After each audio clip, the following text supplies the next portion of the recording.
je voudrais opposer la notion d'interchangeable et la notion d'indispensable. En phase solsticiale, tout le monde est interchangeable.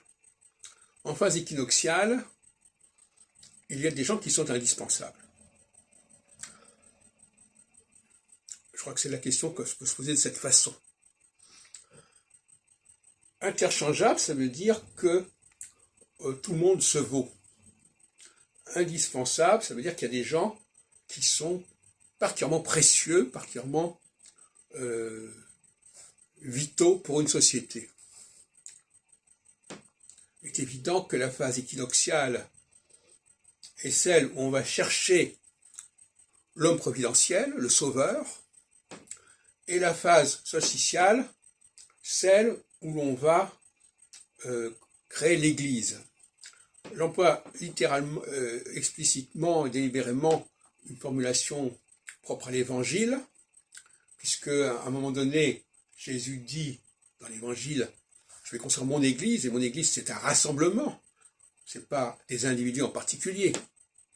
Et inversement, il y a évidemment l'image de Jésus sautère, le sauveur, celui qui va sauver la mise, qui va sauver la situation, et c'est une alternance tout à fait classique au niveau de l'astrologie exolse. Ce qui montre bien que l'astrologie exolse existait déjà bel et bien en pratique il y a 2000 ans, bien entendu, et qu'elle marquait le parcours de Jésus. Il y a un moment, effectivement, où l'homme providentiel va focaliser les énergies autour de lui, et d'autres moments où, au contraire, il va vouloir que son travail, que son énergie se diffuse. Et cette diffusion, c'est ce que j'appelle tout à l'heure la notion d'église. C'est-à-dire quelque chose de rassemblement. Rassemblement, c'est la démarche de l'équinoxialité. Autour d'une force matricielle, on va rassembler. Et l'inverse du rassemblement, c'est la recherche de l'homme providentiel. Alors vous me direz, c'est contradictoire. Non, c'est pas contradictoire.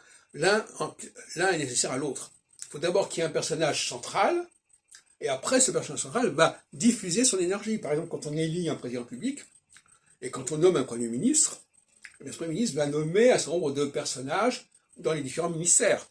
Donc on va passer de l'unité du personnage central élu, et ensuite ça va se diffuser entre une vingtaine, une trentaine de ministères, de secrétariats d'État, etc., etc.